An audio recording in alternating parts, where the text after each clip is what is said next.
Assalamualaikum warahmatullahi wabarakatuh. Innal hamdalillah nahmaduhu wa nasta'inuhu wa nastahdihi wa nastaghfiruh wa na'udzu billahi min shururi anfusina wa sayyiati a'malina. Man yahdihillahu fala mudilla lahu ومن يضلل فلا هادي له. أشهد أن لا إله إلا الله وحده لا شريك له وأشهد أن محمدا عبده ورسوله. يا أيها الذين آمنوا اتقوا الله وقولوا قولا سديدا يصلح لكم أعمالكم ويغفر لكم ذنوبكم ومن يطع الله ورسوله فقد فاز فوزا عظيما. الحمد لله الذي بنعمته تتم الصالحات. ربنا آتنا من لدنك رحمة وهيئ لنا من أمرنا رشدا. اللهم آت نفسي تقواها وزكيها وأنت خير من زكاها Anta waliyuha wa maulaha. Alhamdulillah, syukur pada Allah Subhanahu wa ta'ala kerana dengan rahmat dan juga limpah kurnia yang Allah Subhanahu wa ta'ala berikan pada kita semua, dapat kita sama-sama berada dalam majlis ilmu pada malam yang mulia ni. Dan kita bermohon pada Allah Subhanahu wa ta'ala supaya Allah Subhanahu wa ta'ala limpahkan kepada kita rahmat dan juga barakah bila mana kita berada dan berkumpul dalam majlis ilmu yang mulia ni, insya-Allah. Dan yang pertamanya, saya mengucapkan terima kasih kepada Masjid Jami' Binjai. Dan ini merupakan kali pertama saya ke masjid ni. Jadi saya dahulukan dengan ucapan terima kasih kepada pengurusan masjid, sama ada daripada pengerusinya, Imam, Bilal dan seterusnya, para AJK, dan juga muslimin yang ada dalam masjid ni, dan mungkin juga ada muslimat di belah sana yang ada dalam majlis ilmu pada malam ni. Dan bila pertama kali ni, saya sendiri pun tidak ada tajuk yang khusus sangat. Cuma petang tadi saya duk terfikir, sambil-sambil duk cari apa tajuk, saya pilihlah satu tajuk. Tajuk dia pada malam ni mengharmonikan syariatullah dan sunnatullah. Sebab lebih kurang 2 minggu masjid dibenarkan beroperasi, orang boleh salat, sama ada salat Jumaat ataupun salat berjemaah, tapi dengan SOP yang diletakkan ataupun yang digariskan. Dan alhamdulillah, setelah sekian lama kita tak dapat ke masjid, kalau kita ingat penangguhan salat Jumaat dan juga salat jemaah, kalau di Perlis ni salat Jumaat lagi awal banding negeri lain. Kita 13 Mac kita dah tangguh dah. Okay. Cuma penangguhan secara total yang dibuat oleh pihak kerajaan pada 18 Mac, seminggu lepas pada tu. Dan kemudian negeri satu demi satu buat penangguhan, dan sehinggalah diangkat balik lebih kurang seminggu sebelum awal Jun tu. Kita punya PKPP tu 10 Jun, seminggu sebelum tu dah boleh dah, ataupun 2 minggu sebelum tu, saya tak pasti sangat. Okay. Maknanya dibolehkan salat jemaah dan juga salat Jumaat secara beransur-ansur bilangannya. Dan kita daripada di Perlis ni, daripada jarak 2 meter sekarang dah boleh 1 meter. Dan bilangan pun sudah dibenarkan dalam bilangan yang agak ramai, bermula dengan bilangan 3 hingga 12 orang pada peringkat awal dulu. Okay. Jadi itulah sejarah kita orang Malaysia pertama kali merasakan benda tu. Mungkin tuan-tuan sekalian yang ada di hadapan saya ni, yang ada dah umur 60 ataupun 70, mungkin itulah kali pertama kita tengok dalam hidup kita ni, di negara kita berlaku peristiwa seperti itu, penutupan ataupun penangguhan salat. Okay. Jadi itu benda yang beri kesan besar, terutamanya kita orang-orang yang sentiasa berulang alik dari rumah ke masjid dan kita selalu salat jemaah di masjid ni. Itu satu benda yang kita boleh kata ketat dada sikit lah bila mana berlakunya arahan tu. Peringkat awal sebahagian orang tak boleh terima apa logik dan munasabahnya perkara tu terjadi ataupun arahan tu diarahkan. Tapi sedikit demi sedikit alhamdulillah masyarakat boleh faham dan kita dapat lihat hikmah yang besar daripada berlakunya penularan wabak dan juga penyebaran penyakit ni. Walaupun menyakitkan pada peringkat awal, tapi dia membuka ruang ataupun sinar yang agak baik khususnya dalam bab kefahaman agama bagi masyarakat awam secara umumnya. Yang mana banyak kalau kita tengok kefahaman ataupun pengamalan agama yang faham dengan satu cara, dengan sebab penyakit tu datang, dapat faham banyak cara, dapat tengok perbahasan yang lebih detail sikit. Jadi itu antara hikmah-hikmah yang kita nampak. Walaupun di sana penyakit itu telah meragut banyak nyawa, sama ada di negara kita ataupun di luar negara. Jadi sekadar orang kata apa, pengenalan lah pada malam ni. Saya ni pertama kali, nama saya mungkin sebahagian jemaah ada yang tahu, ada yang tak tahu. Nama Ahmad Al-Qarni bin Idrus, tapi panggilannya Qarni Idrus lah, panggilannya lebih mudah. Berasal daripada Terengganu, Kemaman, Terengganu. Dan saya pun baru duduk di Perlis ni bermula akhir Februari saya datang sini. Akhir Februari 2020. 2 minggu saya bertugas sebagai pegawai mubalik di Jabatan Mufti. 2 minggu lebih kurang. Lepas tu PKP tu, duduk rumah balik. Jadi tak ada kegiatan sangatlah sepanjang 3 bulan duduk di Perlis ni. Duduk rumah tengok sawah padi, sebab di Terengganu tak banyak macam sini kot.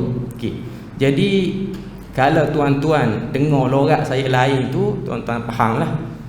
Kita orang Pantai Timur ni nak sembunyikan lorat tu tak mampu.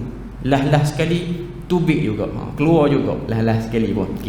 Jadi malam ni sebagai pengenalan balik pada kita punya tajuk kita, mengharmonikan syariatullah dan juga sunnatullah. Jadi itu tajuk kita pada malam ni. Sebelum pada kita masuk tajuk, kita bahas apa kita nak bahas dalam masa lebih kurang 30 minit yang ditetapkan. Tapi saya bercakap dengan Ustaz Sirajuddin, bolehlah kali-kali sampai 40 minit tu bolehlah. Sebelum pada kita masuk bincang, kita kena letakkan ketetapan kita nak bincang ni berdasarkan ayat mana dalam Quran dulu. Jadi itu kita punya KPI ataupun garis panduan kita sebagai orang Islam. Kita tak lari daripada kitabullah dan sunnah Nabi, hadis Nabi ni. Jadi malam ni sebelum kita bahas panjang, saya nak bawa semua ahli jemaah yang ada ni, kita sama-sama dengar dulu 3 ayat daripada Suratul Nahl. Suratul Nahl ayat yang ke-48, 49 dan juga ayat yang ke-50. Ini 3 ayat yang nak kaitkan dengan tajuk kita pada malam ni. Jadi kita baca dulu ayat tu. A'udzu billahi minasyaitonir rajim. Awalam yarau ila ma khalaqallahu min syai'in yatafayya'u dhilaluhu 'anil yamini wasyama'ili sujjadan lillahi wa hum dakhirun. Walillahi yasjudu ma fis samawati wa ma fil ardi min dabbatin wal malaikatu wa hum la yastakbirun. Yakhafuna rabbahum min fawqihim wa yaf'aluna ma yu'marun. Sadaqallahul azim. Jadi tu ayat 48 sampailah ayat yang ke-50. Kita dengar maksud dia. Awalam yarau ila ma khalaqallahu min syai'in yatafayya'u dhilaluhu 'anil yamini wasyama'ili sujjadan lillahi wa hum dakhirun.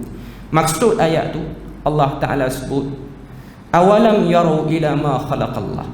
Tidakkah mereka melihat dan memikirkan segala yang telah dijadikan oleh Allah, yang beredar yakni berpindah randah bayang-bayangnya ke kanan dan ke kiri pada pagi dan petang dengan keadaan tunduk menurut peraturan dan kehendak Allah, sedangkan mereka itu merendah diri. Ayat yang ke-49, walillahi yasjudu ma fis samawati wa ma fil ard, dan bagi Allah jualah tunduk sujud apa yang ada di langit dan yang ada di bumi dari makhluk-makhluk yang bergerak serta malaikat, sedang mereka yakni malaikat-malaikat itu tidak berlaku sombong, takbur daripada beribadah dan sujud kepadanya. Ayat yang ke-50, yakhafuna rabbahum min fawqihim wa yaf'aluna ma yu'marun, mereka takut kepada Tuhan mereka yang mengatasi mereka dengan kekuasaannya, serta mereka mengerjakan apa yang diperintahkan. Kalau kita buka Quran, ayat ni berada pada muka surat 272. Ayat ni berada pada muka surat 272 juzuk 14. Dan ayat ni termasuk daripada ayat-ayat yang dituntut pada kita untuk kita sujud tilawah situ. Kalau kita buka mushaf, dia ada lambang sejadah pada ayat yang ke-50. Ada garisan pada ayat yang ke-48 sebagai kata apa, pemberitahuan. Ayat ni dituntut pada kita untuk kita sujud tilawah. Okay. 3 ayat tadi kita duk dengar, daripada ayat 48 sampai ayat 50. Allah Ta'ala nak cerita apa pada ayat ni? Allah Ta'ala nak suruh kita yang baca Quran ni, baca ayat ni, apa yang Allah Ta'ala nak suruh kita faham pada ayat ni? Allah Ta'ala sebut ayat yang ke-48, awalam yarau ila ma khalaqallah, tidakkah kamu lihat? Awalam, tidakkah kamu, yarau, lihat, yakni lihat dengan mata, dengan panca indera yang Tuhan beri. Mata kita ni, kornea mata yang Allah Ta'ala beri ni, Allah Ta'ala suruh tengok. Bukan setakat tengok saja, macam mana kita tengok tiang masjid, macam mana kita tengok pintu masjid, dinding masjid, tapi bila mana sebut perkataan yarau, tengok dan fikir, kemudian analisis daripada penglihatan kamu ataupun pandangan kamu tu. Tuhan pun kata ila ma khalaqallah, tengok apa yang telah Tuhan ciptakan, min syai'in, daripada segala sesuatu, yatafayya'u zilaluhu, yang mana bergerak bayang-bayangnya ke kiri dan juga ke kanan dan juga ke kiri, sujadan lillah, dalam keadaan bergeraknya bayang-bayang dia tu daripada pagi sampai petang, ianya merupakan perlambangan kepada sujudnya makhluk tu kepada Allah Subhanahu Wa Taala. Tuhan nak cerita pada kita dalam ayat ni, apa dia? Pergerakan sistem yang ada atas muka bumi ni. Segala apa benda, baik matahari yang besar-besar yang ada di langit, yang ada di angkasa lepas, matahari, bulan, sampailah kepada yang kecil-kecil ni, pokok-pokok apa semua ni, pergerakan dia. Kalau matahari daripada timur ke barat, kalau bulan beredar sebulan, kalau pokok mula muda sampailah kepada dia dah kering, dah jatuh, dah gugur. Itu semua daripada perlambangan sujudnya makhluk tu kepada Allah Azza wa Jalla. Jadi dalam ayat ni Tuhan nak beritahu pada kita, di sana ketika mana kita hidup atas dunia ni, ada peraturan-peraturan yang kita kena iktiraf, iaitu peraturan alam yang dijadikan, dan setting peraturan tu datang pada Allah Ta'ala. Sehari, nak lengkap sehari 24 jam ni, dia ada siang dan malam. Siang malam mudah cerita bagi 12 jam 12 jam siang, 12 jam malam, ikut negara. Ada negara musim sejuk, malam dia panjang, siang dia pendek. Ada negara musim panas, siang dia panjang, malam dia pendek. Kita Malaysia ni sepanjang tahun 12 jam siang malam, lebih kurang sama. Cuma nak beritahu, itulah sistem yang kita lalui dan kita tengok tiap-tiap hari. Jadi dalam ayat ni Tuhan nak beritahu kepada kita, itulah sunnatullah. Sunnatullah ni, apa definisi sunnatullah? Sunnatullah ni ialah peraturan yang Allah letakkan melalui penciptaan alam.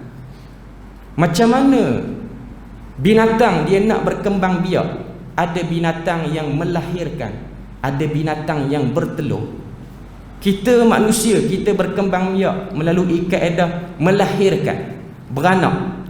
Itu sistem alam. Dan sebelum melahirkan, apa yang kita kena buat sebagai manusia untuk mengembangkan zuriat kita, untuk tambahkan keturunan kita, kena kahwin. Kena kahwin dengan pasangan yang lawan jantina, sama jantina tak jadi kerja. Itu sunnatullah. Itu apa yang Allah Ta'ala telah jadikan.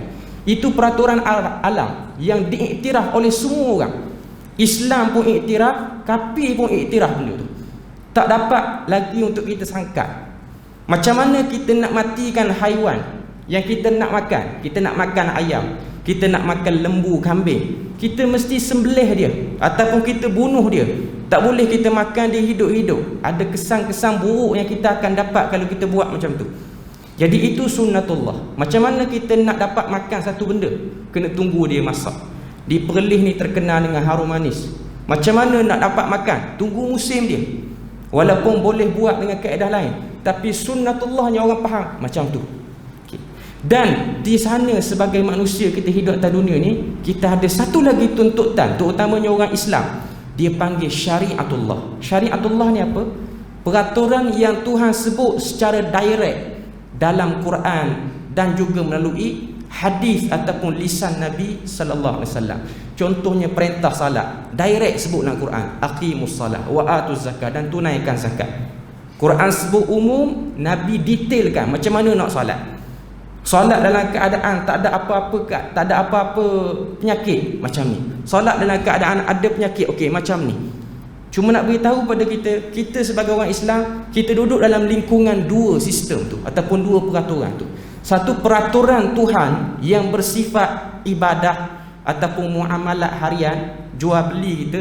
Yang kedua peraturan alam yang tak disebut secara direct dalam Quran tapi difahami melalui akal. Cuma Quran sebut umum. Quran sebut dalam suratul Nahl dalam ayat yang lain, fasalu ahlaz zikri in kuntum la ta'lamun.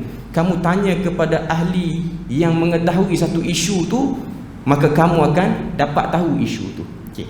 Jadi saya nak kaitkan, sebab kita ni baru melepasi satu keadaan yang kita tak boleh keluar mana-mana. Tiba-tiba sekarang kita boleh keluar. Okay.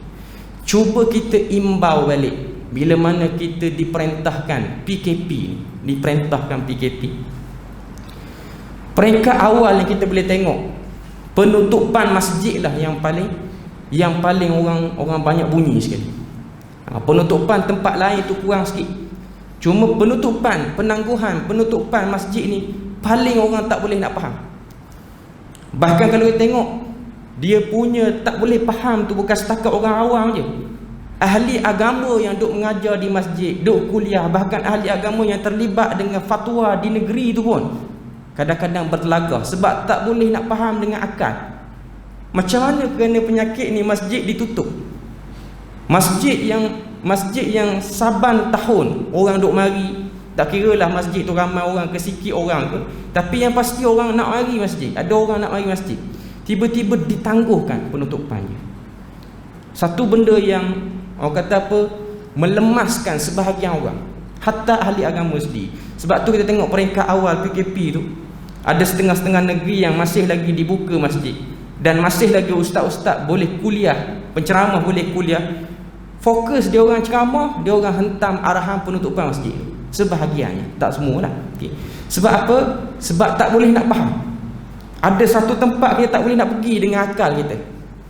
Dan kalau kita tahu bahawasanya penutupan tu sendiri, dia ditutup dengan arahan yang dikaji sebenarnya. Dia bukan arahan yang main-main nak tutup. Maknanya tengok penyakit ni tutup. Dan setiap kementerian, ni saya cerita untuk negara kita, dia dimaklumkan SOP ni, dimaklumkan penularan penyakit ni. Cuma bergantung pada kementerian tu lah, dia nak buat macam mana, ataupun jabatan tu nak buat macam mana. Cuma jabatan agama agak cepat berbanding jabatan-jabatan lain. Sebab tu akan ada suara-suara yang agak kurang enak. Masjid ditutup, pasar malam buka. 2 minggu lepas tu baru pasar malam tutup. Okay. Jadi antara benda-benda yang macam tu orang tak boleh nak faham. Okay. Cuma nak beritahu pada kita, itulah syariatullah dan juga sunnatullah. Saya nak beri faham macam mana kepada ahli jemaah sekalian. Saya bagi analogi mudah lah, analogi mudah kepada tuan-tuan sekalian. Saya andaikan 2 watak. Ini kita saja-saja reka je. Satu orang ni saya bagi nama Haji Ali. Haji Ali ni nama pun haji. Kalau ada orang nama Ali lah ni, minta maaf, itu bukan nak merujuk, just nak beritahu saja, nak beri faham. Haji Ali ni confirm dah orang Islam. Satu lagi Ah Chong, orang Cina. Haji Ali dan Ah Chong, dua-dua orang ni ada niat nak tanam jagung, nak buka ladang jagung. Okay. Jadi Haji Ali dia orang masjid. Dia ada satu kefahaman, nak buat apa-apa atas dunia ni kena dahulukan keberkatan daripada Tuhan.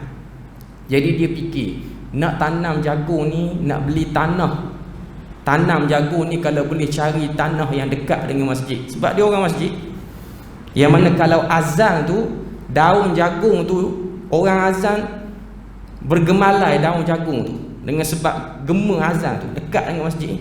Okay. Yang kedua, Ah Chong dia tak kira sebab dia bukan Islam. Dia beli tanah tepi ladang khinzir pun dia beli je. Sebab dia fokus dia nak tanam. Okay. Jadi Haji Ali ni orang masjid, solat duhanya, semayang 5 waktunya, baca Qurannya. Dia beli tanah untuk tanam jagung tepi masjid. Dan akhirnya bila dah beli tu, dia tanamlah jagung. Dia ambil benih jagung, cuma dia tanam lebih kurang je lah. Ambil benih jagung, tabur, keluar pukul 9 pagi. Tak keluar awal sangat, pukul 9. Sebab tunggu semayang duha dulu. Pukul 8.30 nak semayang duha, pukul 9 keluar pergi kebun, bawa lah alat-alat untuk bercucuk tanam ni. Lepas tu buatlah batah lebih-lebih kurang, batah tanam jagung, ambil benih jagung tu, tabur tu pun jijak lebih-lebih kurang gitu je, supaya benih tak nampak. Maknanya taklah pakai skop semangat sangat, batah pun nampak tinggi sikit je, kira okey lah tu. Maka dia pun buat macam tu, rutin dia. Pukul 9 sampai pukul 12.30 berhenti duduk di tanam, duduk di kebun dia, sebab nak bersedia pergi salat zuhur pula. Itu rutin bagi Islam ni ataupun Haji Ali ni. Yang Ah Chong ni pula dia kafir. Nama pun Ah Chong, kafir. Tapi lepas dia beli tanah untuk tanam jagung tu, dia buat carian di internet ke, pergi tanya mana-mana orang yang pernah tanam jagung, macam mana nak tanam jagung. Orang pun beritahu, ataupun dalam internet tu dia jumpa maklumat, benih yang baik macam ni, ada grade dia. Nak buat batah mesti berapa cm, nak tanam tanah tu menutup biji benih berapa cm. Dia patuh dengan peraturan tu sebab dia nak hasil jagung yang baik. Dia buat betul-betul. Akhirnya lepas beberapa bulan, ladang jagung kepunyaan Haji Ali dan ladang jagung kepunyaan Ah Chong mengeluarkan hasil. Tapi hasil Haji Ali kurang memberangsangkan. Hasil Ah Chong tanam jagung tu tepi ladang khinzir. Ni nak bagi teruk je cerita ni. Okey. Boleh hasil 50 kilo, yang haji ni 10 kilo tak sampai. Dia pun pening, semayang duha dah, baca Quran dah. Tapi sebab apa jagung tak memberangsangkan. Kawan tu Cina, semayang apa pun tak ada, etis, bukan kata menganut agama nenek moyang, dia pun tak percaya dah nenek moyang dia. Tapi dia dapat hasil yang banyak. Sebab apa tuan-tuan kalau dapat faham situ? Sebab Haji Ali tu dia lebih pada syariatullah saja. Yang Cina tu tadi dia meraihkan sunnatullah, dia meraihkan hukum alam. Nak dapat hasil banyak kena buat macam ni. Yang haji ni pula dia nampak bahagian wahyu saja, bahagian ketaatan ibadah. Yang produktif punya program ni tak berapa nampak sangat. Jadi orang Islam hari ni dia lompong di situ. Dia mungkin lebih kat syariatullah, untuk sunnatullah dia kurang. Alangkah baiknya sekiranya Haji Ali tu dia buat carian macam Ah Chong tu juga, dia akan dapat hasil yang banyak. Andai kata Haji Ali tu buat macam Cina tu tadi, Ah Chong tu tadi, dua-dua dapat hasil yang sama. Haji Ali 50 kilo, yang ni pun 50 kilo, cukup bulan, cukup tahun 50 kilo. Tapi cara dia orang nak dapatkan keberkatan ataupun nak dapat kepuasan daripada hasil dunia biasa. Ah Chong yang dapat 50 kilo tadi, dia dapat duit, mungkin dia buat rutin kebiasaan dia, mungkin beli nombor ekor, mungkin minum arak apa semua, habis takat tu je lah. Bulan lain dapat lagi hasil banyak. Si Haji Ali ni kalau dia pandai, dia ikut sama macam yang Cina tu tadi, dalam masa yang sama dia duduk jaga juga ibadah dia. Hasil yang dia dapat tu Bukan hanya dapat duit bagi dia, tapi dia mungkin boleh fikir, okay, dengan 50 kilogram yang aku dapat ni, katalah dapat 2,000 sebulan. 2,000 sebulan. 2,000 tu 200 sedekah masjid, sebahagian sedekah anak yatim. Yang Cina tadi dia tak fikir dah yang tu. Okay. Saya nak sebut sini macam mana orang Islam kalau dia menggabungkan syariatullah dan sunnatullah, dia hebat, dia boleh pergi jauh. Tapi kadang-kadang kita terlebih di satu tempat, kita kurang satu tempat. Itu yang menyebabkan kadang-kadang orang nampak orang Islam kurang hebat. Sebab tu sebahagian orang dia terfikir, macam mana Cina yang tak semayang jadi hebat? Hebat dari segi dunianya lah, pengurusan dunianya. Sebab apa? Islam yang datang masjid, yang hatinya terikat dengan masjid, tapi dari segi dunia biasa-biasa. Sedangkan kita baca sirah para sahabat, mereka hebat juga dunianya, hebat juga akhiratnya. Mereka kaya, sangat kaya, sampai harta para sahabat hari ni pun tak habis urus lagi. Kalau kita tengok Uthman bin Affan, Abdul Rahman bin Auf, hotel-hotel yang ada di sekeliling Masjidil Haram dan Masjid Nabawi itu masih lagi geran tanah tu nama dia orang. Maknanya keturunan dia orang tu tak jual ke orang lain. Nak beritahu pada kita, dia orang hebat, hebat sampai jadi ahli syurga. Dalam bab dunia pun dia orang kaya, kaya sehingga harta tak habis, lebih 1,000 tahun pun tak habis lagi makan hasilnya. Sebab apa? Kehebatan generasi pertama, dia punya hebat tu terangkum dunia dan akhirat. Dan sebab apa yang akhir zaman ni macam kurang sikit? Sebab kita lack ataupun kita kurang memandang pada isu tu. Sebab itulah kalau kita tengok, bila mana kita faham benda ni, kita akan nampak setiap apa saja arahan yang datang, setiap apa saja benda yang datang, kita tidak hanya melihat dari segi wahyunya sahaja, tapi kita juga melihat dari segi logiknya juga. Sebab tu kalau kita tengok, kalau kita lebihkan logik saja, tak jadi juga. Lebihkan wahyu saja pun tak jadi juga. Kita selalu dengar orang duk sebut sekular ni memisahkan agama daripada kehidupan seharian. Tapi sebenarnya sekular yang kita tak perasan, kita menjadikan agama dalam semua keadaan sehingga kita melupakan logik akal. Itu pun sekular. Tapi orang tak panggil sekular sebab dia ditutup dengan pakaian agama. Macam Haji Ali tadi, kita boleh kata dia sekular, tapi orang tak panggil sekular lah. Sebab apa? Sebab dia tu orang masjid ataupun orang yang baik. Okay. Jadi itu benda yang kita kena faham. Kehidupan kita hari ni dia selari. Saya nak beri contoh, dalam Quran pun ada banyak tentang benda ni. Kalau kita baca Quran, kita akan jumpa ayat-ayat Quran yang cerita tentang bagaimana Nabi Zakaria yang telah berdoa kepada Allah Ta'ala untuk dapat anak. Lama doa, puluh tahun, daripada muda sampai tua, tak dapat anak. Bila dapat anak tu, dah tua baru dapat anak.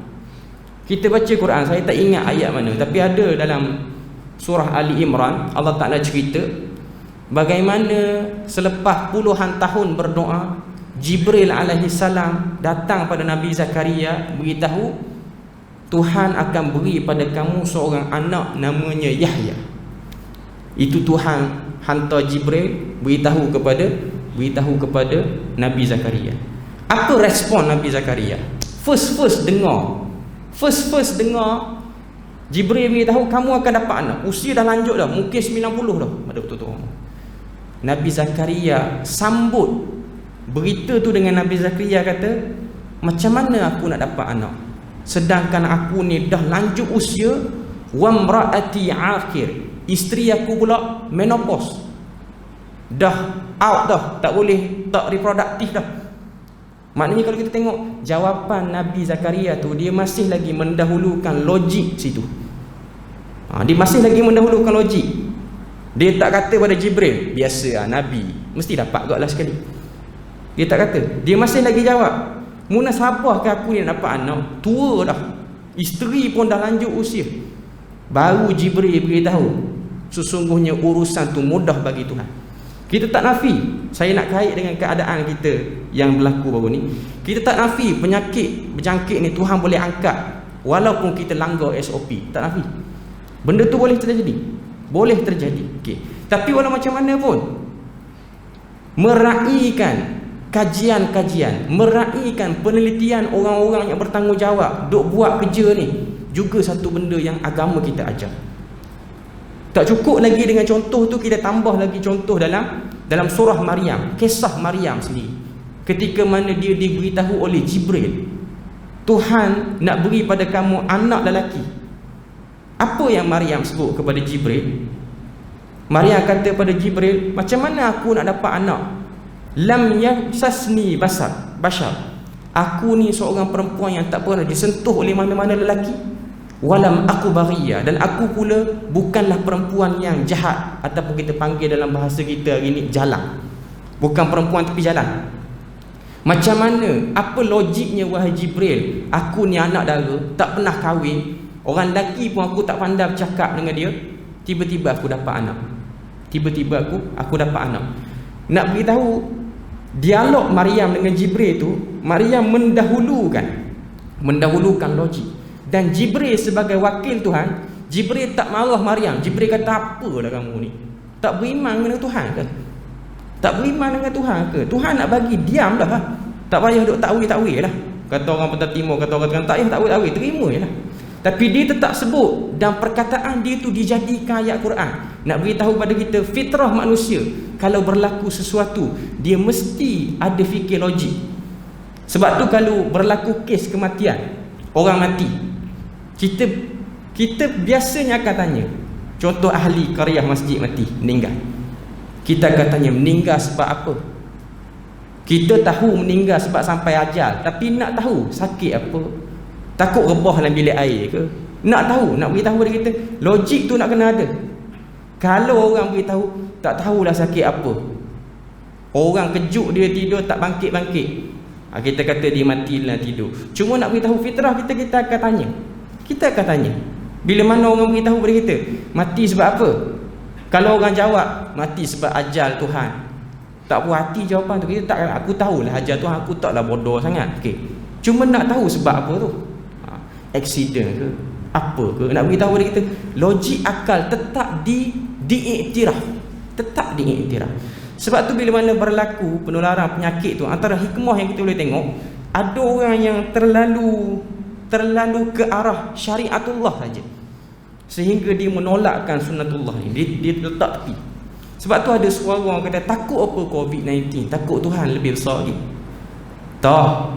Kita tak kata orang yang takut COVID-19 tu tak takut Tuhan. Okay. Tapi dalam agama juga mengiktiraf tentang langkah-langkah penjagaan bila mana berlakunya penularan penyakit. Sebab tu kalau kita baca sirah, ada seorang sahabat Nabi nama dia Mu'aikib. Mu'aikib ni seorang sahabat Nabi yang join perang Badar. Dia Allah Ta'ala uji penyakit kusta di zaman Umar Al-Khattab. Nabi dah wafat. Zaman Umar Al-Khattab jadi khalifah, dia kena penyakit berjangkit, sejenis penyakit berjangkit, iaitu penyakit kusta. Dia kena juzam dalam bahasa Arab sebut.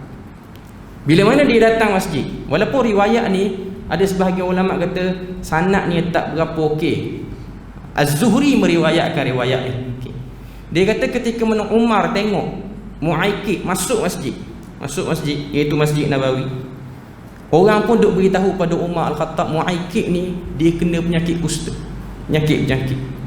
Umar pun kata kepada Mu'aikib, ibta'id minni biqaidi rumhin fa innahu juzam wa innahu badariyun.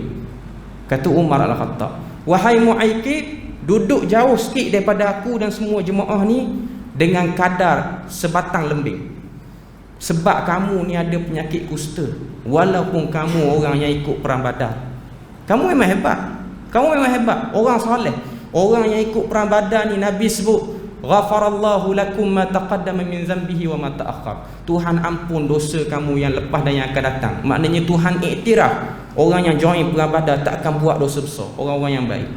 Tapi bila mana kena penyakit berjangkit, Umar kata duduk jauh sikit pada aku dengan kadar satu lembing. Satu lembing ni lebih kurang 1.5 meter. Itulah peristiwa penjarakan sosial pertama yang berlaku zaman tu. Maknanya kalau kita kata zaman kita ni baru berlaku, tak ada berlaku zaman sahabat, sebenarnya ada. Riwayat tu ada. Untuk penyakit-penyakit, bolehlah datang masjid, kata Umar, tapi duduk jauh sikit pada orang. Umar tak kata, tak apa, kita semua ahli syurga, takkan Tuhan nak bagi naya semua. Masuk pergilah sama dengan soft geng-geng ni pun. Dia orang kalau mati pun mati syahid juga sebab penyakit kamu. Tak. Umar masih lagi mengedepankan pencegahan dan juga langkah-langkah keselamatan. Walaupun Umar itu orang yang paling dekat dengan Tuhan, walaupun Umar itu orang yang Nabi sebut sekiranya ada Nabi, dia jadi Nabi, tak adalah Umar kata, tak apa wahai Mu'aikid, masuk je semayang dengan geng-geng ni, kalau dia orang kena sakit, aku akan doa dia orang dapat kesembuhan. Tak, Umar masih lagi letakkan logik tu. Okay. Jadi itu benda yang kita boleh tengok bila mana berlaku keadaan. Bila mana berlaku keadaan baru-baru ni, orang tak boleh nak faham. Sebab tu kita tengok ada sebahagian tempat degil, nak semayang rapat sah lagi, masih lagi degil. Walaupun hari-hari sejak akhir-akhir ni masih lagi ada suara-suara seperti itu. Masih lagi kata tak logik, penjarakan tu tak logik. Sebab apa? Sebab duduk dalam kereta rapat-rapat, masuk masjid jarak-jarak balik. Okay. Tapi walau macam mana pun, kita juga tertakluk kepada patuh kepada pemerintah tu sendiri. Bahkan benda tu diletakkan oleh para ulama sendiri. Jadi ni benda-benda yang tak berlaku. Kes yang kita lalui baru ni dalam sirah Nabi tidaklah disebut banyak bab penyebaran ataupun penularan penyakit, wabak berjangkit apa semua ni, tak ada sangat. Tapi adalah sikit-sikit pun. Okay. Cuma nak beritahu, dia macam menjadi satu pembuka kepada masalah agama yang tak pernah dibincang sebelum-sebelum. Okay. Dan kalau kita tengok peringkat awal, orang bertelagah, orang kata tak logik penjarakan sosial, sampailah tengok Masjidil Haram buka, Masjidil Haram pun solat macam tu, orang diam sikit. Sebab bagi kita orang Melayu ni, kalau Mekah buat macam tu, kita pun mesti kena ikut macam tu lah. Sebab autoriti imam-imam Mekah tu kita letak tinggi sikit. Okay. Mengejutkan peringkat awal bila mana tengok solat tarawih bulan Ramadan baru ni, bila mana orang-orang yang solat di tempat tawaf tu solat dalam keadaan penjarakan. Okay. Agak terkejut lah. Okay. Cuma nak beritahu pada kita, itu benda yang diiktiraf dalam agama. Cuma kalau tak kena penyakit tu, mungkin kita sampai ketua pun tak akan faham situasi tu. Sebelum ni saya sendiri, kita duduk belajar dalam kitab-kitab fiqh, sekadar belajar tengok benda tu dibahas oleh para ulama, walaupun tak bahas dalam, dibahas. Hari ni kita dapat tengok pengamalan tu berlaku. Pengamalan tu berlaku. Cuma saya nak sebut sini, kita sebagai orang Islam, dua-dua ni kena duduk sekali. Syariatullah duduk sekali, sunnatullah pun duduk sekali. Macam mana nak baik penyakit? Okey, kena berubat. Walaupun boleh baik penyakit tanpa berubat, boleh baik. Dan Tuhan itu mampu menyembuhkan penyakit walaupun tidak diubati dengan cara-cara yang logik. Tapi walau macam mana pun, kita tetap mendahulukan yang logik dulu. Sebab tu kalau kita tengok, ada satu hadis yang diriwayatkan daripada Anas bin Malik. Hadis tu menceritakan pada kita, hadis riwayat Imam Muslim. Kata Anas bin Malik kata, marra anna an-nabiy sallallahu alaihi wasallam marra biqaumin yuhalliqun faqala law lam taf'alu la saluha, qala fa kharaja siban famarra bihim faqala ma li nakhlikum, qalu qulta kadha wa kadha, qala antum a'lamu bi amri dunyakum. Hadis ni menjadi, orang kata apa, dasar kefahaman kita lah bila mana berlaku isu-isu seperti ni. Anas bin Malik dia sebut, dia kata satu hari Nabi SAW pernah lalu, dan Nabi lalu tu di tepi kaum yang sedang tanam pokok kurma. Dan orang Madinah ni bila mana dia tanam pokok kurma, cara dia tanam tak sama macam orang Mekah. Dia akan buat proses tangkih an-nakhl, pendebungaan, ataupun kita panggil hari ni kahwin baka. Sebab tu kurma Madinah saiz dia besar sikit pada kurma Mekah. Kreativiti orang Madinah bila mana tanam kurma dia lebih baik. Nabi tengok perbuatan tu ataupun keadaan tu. Nabi tengok orang Madinah tanam kurma, dia selit sikit baka kurma lain dalam pokok kurma tu. Nabi kata, kalau kamu tak buat, itu lebih baik. Kalau kamu tak kahwin, itu lebih baik. Sahabat yang ditegur ataupun orang yang duk buat kahwin pokok kurma tu, dia duk faham larangan Nabi tu larangan bersifat syar'i, maknanya haram ataupun makruh kahwin. Lalu dia tak buat.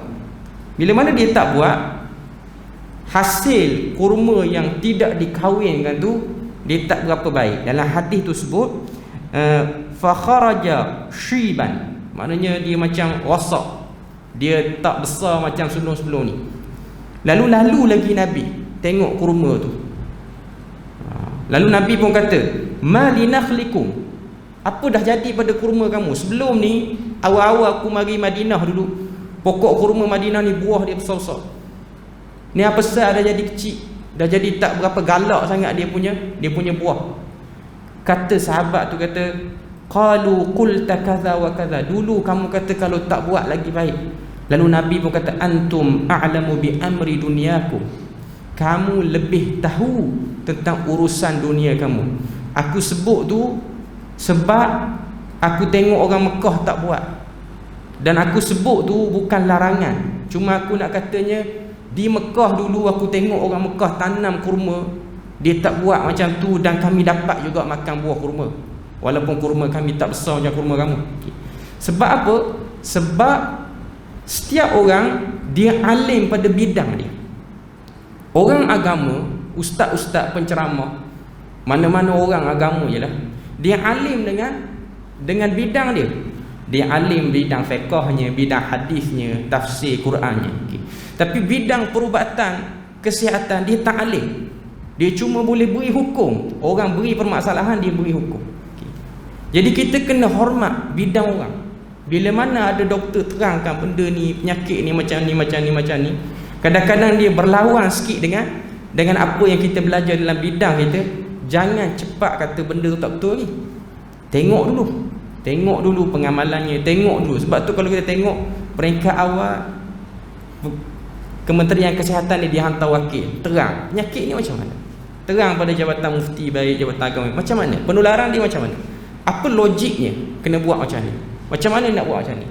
Tapi nak beritahu pada kita, orang ni kadang-kadang dia tak sabar.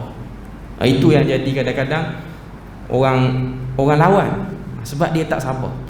Tapi kita kena ingat, kalau kita lawan, dia tak menghasilkan pahala pun pada benda tu, dia juga menghasilkan dosa. Sebab tu itu benda yang kita kena tengok dan kita kena lihat. Sebab ada orang dia nampak datang masjid je, punca pahala pada datang masjid. Bila mana orang halang datang masjid, dia rasa macam punca pahala dia terhalang, walaupun yang halang itu ialah arahan yang berasas. Bahkan tidak datang pada waktu tu adalah pahala bagi orang yang tak datang. Tapi dengan sebab tak faham, hanya nampak dari satu sudut sahaja, itu sebab sebahagian orang dia jadi melatah sikit. Tapi sedikit demi sedikit orang dapat faham. Tambah pula zaman kita ni zaman media sosial, tak dapat datang masjid ni, orang duk update, orang duk buat status dekat media sosial, rindu masjid. Ada yang kaitkan penutupan masjid ni ialah agenda Dajjal yang nak sampai kepada stage yang dekat dah nak keluar. Wallahualam, kita tak tahulah benda tu betul ke tak. Tapi yang pasti penutupan masjid tu bukan penutupan kekal, tapi penutupan sementara. Dan akhirnya bila mana masjid dibuka, macam hari ni dibuka, kita dapat lihatlah. Saya tak pasti ahli qaryah kawasan ni macam mana, tapi bagi saya rasa agak ramai dah ni. Dah agak ramai.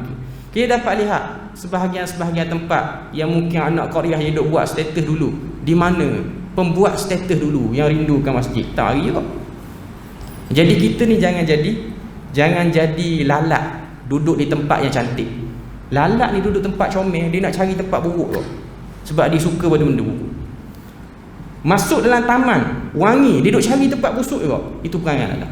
Mata seekor lalat memang seperti itu. Tapi jadilah kita seperti mana seekor lebah, masuk tempat buruk dapat cam benda baik juga, dapat cam benda yang baik. Jadi itu benda yang kita boleh tengok bila mana berlaku satu-satu situasi.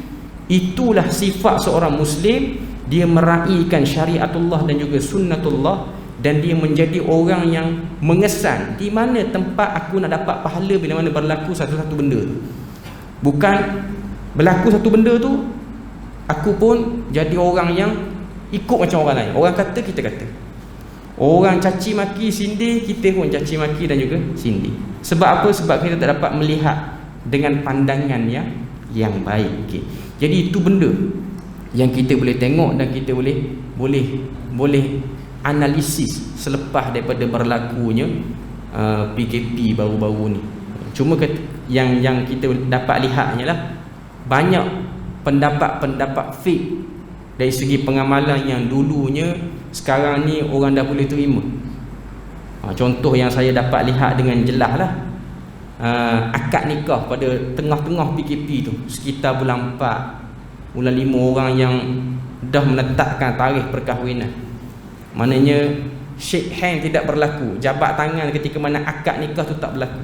Yang mana sebahagian orang merasakan itulah sah dan tidak sahnya akad nikah. Kalau tak berlaku tu tak sah.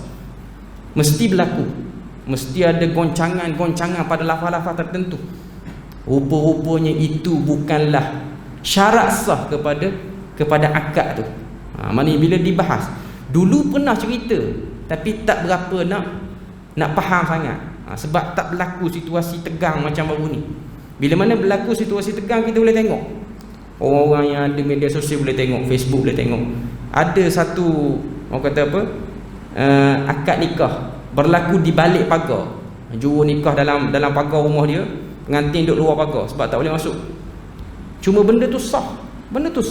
Dan saya dapat maklumat itu berlaku di Terengganu. Walaupun Terengganu dulu agak ketat dalam bab ni. Saya ingat saya akad nikah tertinggalnya ulang balik. Tertinggal perkataannya tu kena ulang balik. Juru nikah dah okey, saksi lebih-lebih. Dia kadang-kadang macam itulah. Cuma bila mana benda tu berlaku, kita dapat lihat perkembangan agama tu luas. Perkembangan agama tu lebih luas dan lebih luas. Di sebalik musibah yang berlaku, di sana ada peluang Tuhan nak beri kita faham agama. Tuhan nak beri kita faham agama dengan cara paksa. Sebab lama dah Tuhan beri kita faham agama dengan cara lemah lembut. Masjid duk buat kuliah, surau duk buat program agama, mari belajar, bawa kitab, bawa apa, tak makan sangat. Kena sekali penyakit ni, terus boleh faham je pun. Cuma nak beritahu pada kita, lagi tak kena hak tegang lagi tu tak berapa nak faham sangat. Itu sifat manusia. Dilarang itulah nak dibuat, disuruh itulah yang nak ditinggalkan. Itu sifat manusia dah. Cuma nak beritahu pada kita, bagaimana kita nak faham sebagai seorang Muslim yang baik itu sendiri. Bagaimana kita nak faham sebagai seorang Muslim yang baik itu sendiri. Dan kalau kita tengok bila mana berlaku ni, sekadar muhasabah apa yang dah kita telusuri sepanjang COVID-19 ni, negara kita agak terkedepan berbanding negara-negara lain. Negara-negara barat yang dibangga-banggakan, dia punya kehebatan, dia punya pengurusan, akhirnya kita tengok indeks negara dia orang lebih teruk dalam bab menangani masalah. Amerika Syarikat sendiri, United Kingdom, Britain yang hebat tu sendiri pun collapse juga bila mana berlaku penyakit ni. Mana kita boleh tengok itu kawasan orang yang kemah lah sunatullah dia, kalau kita kira dia orang sangat-sangat jaga. Tapi walau macam mana pun kita boleh tengok hikmah-hikmah yang sangat banyak berlaku ketika mana penyakit tu datang kepada kita. Walaupun di sana ada orang yang meninggal, yang jadi orang kata apa, yang jadi korban terhadap penyakit ni, kita mohon Allah Ta'ala jadikan kematian dia orang tu kematian yang menghapuskan dosa, kematian yang memberi rahmat dan berkat kepada diri dia sendiri. Dan kita sebagai orang yang kira boleh lepas daripada penyakit ni, walaupun kita tak habis lagi sampai ke bulan 8 ni, kita kekalkan momentum kita sebagai orang yang beragama dengan cara baik. Kita tak cepat melatah bila mana berlaku satu isu, tapi kita jadi orang yang cuba nak faham isu, dan kita akan tengok, kita timbang dengan apa yang dah Tuhan beri pada kita. Tuhan beri pada kita pendengaran, penglihatan, Tuhan beri pada kita akal untuk kita fikir. Fungsikan balik benda-benda tu untuk faham satu isu dengan baik, supaya kita tak jadi orang yang kononnya ikut agama tapi cara salah, syariatullah terlebih sehingga tinggalkan, dan terlalu sains sangat sehingga menidakkan syariatullah. Itu juga benda yang tak bagus dan tak baik bagi seorang yang nak hidup dengan baik atas dunia ni. Jadi itulah sedikit sebanyak kita punya perkongsian pada malam ni. Sebab saya pun tak ada, orang kata apa, tak ada nak baca kitab ke apa, sekadar lebih kepada nak kongsi je lah, kongsi benda yang kita dapat lalui dan kita dapat istifadah yang banyak daripada perkara itu ataupun keadaan itu sendiri. Semoga Allah Ta'ala beri rahmat dan berkat pada kita semua. Dan rasanya setakat tu saja kot. Kita ada soalan ke? Macam mana? Terus sikit lagi. 8.43. Kita isyak 8.54. 8.54. Okay. Apa lagi yang nak kita tambah? Okay. Saya sebut sikit lah berkaitan dengan sunatullah ni. Dia banyak sebenarnya. Bila mana kita sebut sunatullah ni, dia banyak. Dia bukan hanya, cuma saya nak fokus dengan benda yang dah terjadi. Okay. Sunatullah ni selain daripada benda yang kita tak perasan, sunatullah ni ialah hukum hakam yang ditetapkan untuk menjaga keharmonian masyarakat, peraturan. Okay. Contohnya undang-undang jalan raya, itu sunatullah. Macam mana nak bagi orang semua selamat atas jalan raya? Okay, diletakkan had laju sekian-sekian, diletakkan cara pemanduan sekian-sekian, jalan sekian-sekian. Yang ni kita tak perasan. Macam mana nak bagi semua manusia dapat hidup dengan baik? Jadi setiap tempat tu diletakkan privasi dia macam mana, awam dia macam mana. Okay. Contoh mudah, kita pergi mana-mana tempat nak beli barang, petak untuk tempat letak kereta tu, itu sunatullah paling simple. Yang kadang-kadang yang langgar ni orang masjid juga yang langgar. Okay. Pergi beli barang, letak kereta tak ikut petak. Mungkin sebab kita rushing. Okay. Tapi sebenarnya itu juga antara jenayah ataupun kita boleh kata dosa sebenarnya. Kita susahkan orang. Kalau kita nak sebut benda-benda besar ni terlalu besar sangat.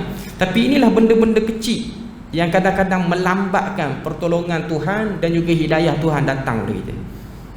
Kita tak parking dengan betul, orang susah, orang maki kita, sumpah kita cukup tanah lah sebab nak tunggu kita alih kereta. Lebih dahsyat lagi, duk maki, keluar orang yang nak alih kereta tu pakai kepiah, pakai jubah lagi, tapi dia lah yang parking tak ikut ketetapan yang betul. Buang sampah merata, kebersihan diri tak jaga. Itu semua sunatullah. Dan Nabi titik beratkan benda ni. Ini benda yang common, kita tahu. Macam mana Nabi larang seseorang untuk datang ke masjid bila mana makan benda-benda yang berbau. Itu common sense saja. Orang kata apa? Adab kesantunan yang biasa. Okay.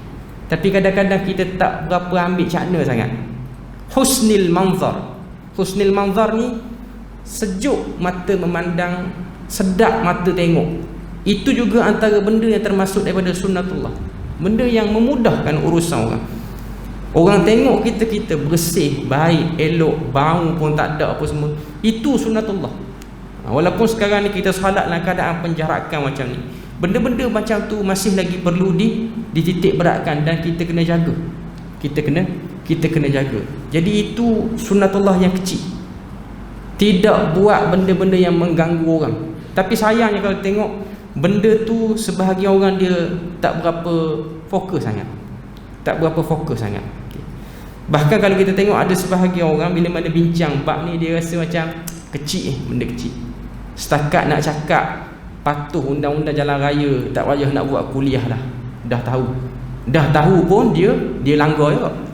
Sebab tu kau tengok Al-Imam Abu Dawud yang tulis Sunan Abi Dawud. Dia bila mana dia nak terima hadis, dia nak cari perawi yang riwayatkan hadis Nabi. Antara perawi-perawi yang dia tak ambil hadis ialah perawi yang kasratud dhahak, ketawa terbahak-bahak. Dan bila mana dia menunggang unta ataupun menunggang kuda, dia tak menunggang dengan cara yang laju. Kalau perawi tu jenis ketawa banyak, lepas tu bawa kuda, bawa unta laju, dia tak ambil hadis, walaupun tahu hadis ada pada dia. Sebab apa? Ini orang yang tak jaga sunatullah. Ataupun kita belajar hadis, dia panggil siqah dan muru'ah. Dia punya penjagaan maruah dia. Walaupun benda tu kecil, tapi kita tengok macam mana sebahagian ulama' dititik beratkan benda tu. Saya nak beri faham mudah kepada tuan-tuan sekalian. Tuan-tuan panggil seorang ustaz, mari kuliah di masjid tuan-tuan ataupun di surau kawasan perumahan tuan-tuan lah. Okay.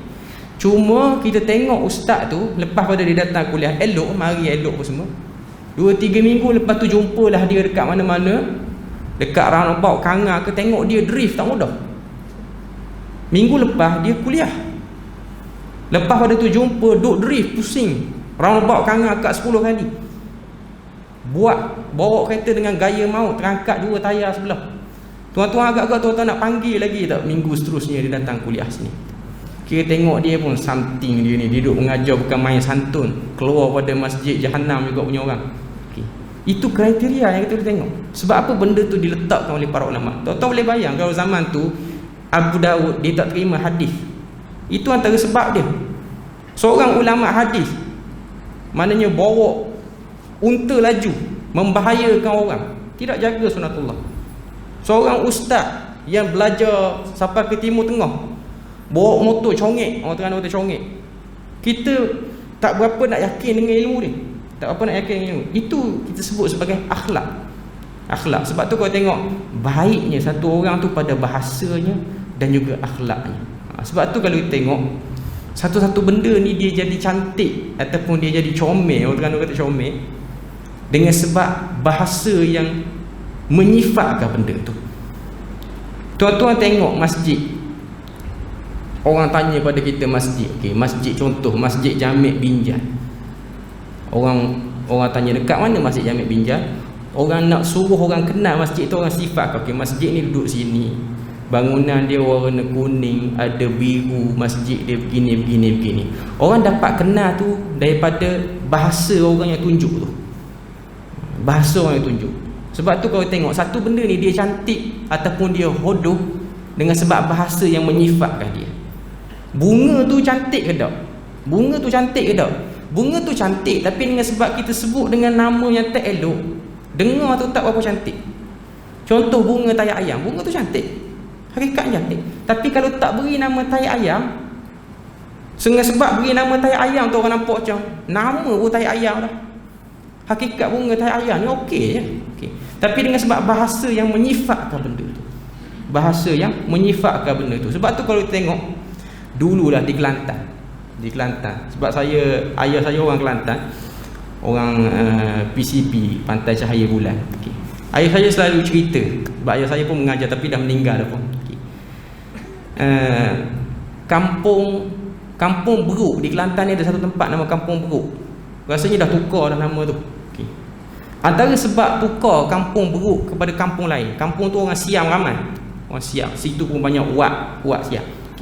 Antara sebab ditukar nama kampung tu sebab bahasa orang tak berapa nak terima. Dia ada cerita orang naik bah lompat ni lah, daripada Kota Baru ke kampung-kampung sekalian. Driver bah tu bila mana dia bawa bah daripada Kota Baru nak sampai ke Kampung Beruk tu, maknanya sampai Kampung Beruk tu dia salah satu stesen ni lah, stesen kena berhenti, ada orang nak turun ataupun orang nak naik. Jadi bila mana sampai kat Kampung Beruk tu, driver bas pun kata, okey, Beruk turun. Bahasa tu kurang sedap. Okey. Jadi orang pun turun 3-4 orang. Orang dengar sekali lalu, oh Beruk rupanya 3-4 orang yang turun. Dia nak merujuk kepada kampung tu, Kampung Beruk. Tapi dengan sebab dia guna bahasa, okey, Beruk, siapa dah turun? 3 orang turun. Semua kata Beruk lah ke. Okey. Jadi tukar nama tu. Nama tu tukar. Bahasa yang menyifatkan benda tu kurang cantik, tak berapa sedap dengar. Okay. Jadi itu antara benda yang kita boleh tengok lah. Kita boleh tengok kepentingan bahasa. Sebab tu Nabi dia turun kepada umat, dia cantikkan akhlak. Dan salah satu daripada aspek akhlak ni, aspek berbahasa. Sebab tu kalau tengok meja ceramah dan kuliah, kalau terlalu banyak sangat dengan kata-kata karut, jemaah lama-lama tak berapa nak boleh terima sangat. Walaupun peringkat awal orang nampak macam lawak-lawak je, tapi bila mana dah menjadi kebiasaan, asal datang je dia ni ataupun ustaz ni mesti ada sumpah sekarang, lama-lama orang akan jauh. Kalau orang tak jauh pun, dia mendidik ahli qaryah tu bercakap dengan bahasa macam dia. Sebenarnya itu antara benda yang kita boleh tengok kesan-kesan negatif, dan akhirnya akan berlakulah pelanggaran sunatullah sedikit demi sedikit, dan akhirnya orang Islam hanya duduk pada satu keadaan saja, iaitu syariatullah sahaja. Sebab tu kita akan tengok orang tu orang baik, tapi bila mana dia tak puas hati dengan orang, dia caci maki teruk. Sebab kerendahan akhlak dan kesilapan memahami konsep agama pada bahagian lain. Jadi itu antara benda yang kita boleh tengok lah. Dengan sebab kita ni duduk dalam keadaan orang-orang Islam lah ke, jadi kita tak nampak sangat benda tu. Kalau orang-orang Islam yang duduk di negara barat, dia akan nampak benda ni. Kepentingan berbahasa, berakhlak untuk menjadikan orang Islam tu orang yang hebat sangat-sangat dirasai. Sebab orang kafir dia tak akan melihat pada bahagian lain, melainkan dia melihat pada bahagian tu. Dia tak akan tengok masjid kita besar tara mana, cantik tara mana. Kadang-kadang buat dia orang comel pada masjid kita ni, tapi dia orang melihat kepada perilaku orang yang menguruskan situ, dan juga anak-anak qaryah yang berada di situ. Kalau baik, maka dia akan nampak pakej agama tu okey. Kalau kurang baik, maka pakej agama tu kurang baik. Cuma nak beritahu, agama Islam ialah agama yang mengajar, mengatur bahasa bila mana bercakap dengan baik, dan juga mengajar untuk berfikir dengan cara baik. Okay. Jadi setakat tu saja kot. Alhamdulillah kita selesai, cukup masa ni. Subhanakallahumma wa bihamdik, asyhadu an la ilaha illa anta wa astaghfiruka wa atubu ilaik. Dan terima kasih sekali lagi saya ucapkan kepada pengurusan masjid kerana memberi kesempatan pada saya. Kita akan berjumpa pada lain masa yang akan datang lah, insya-Allah. Assalamualaikum warahmatullahi wabarakatuh.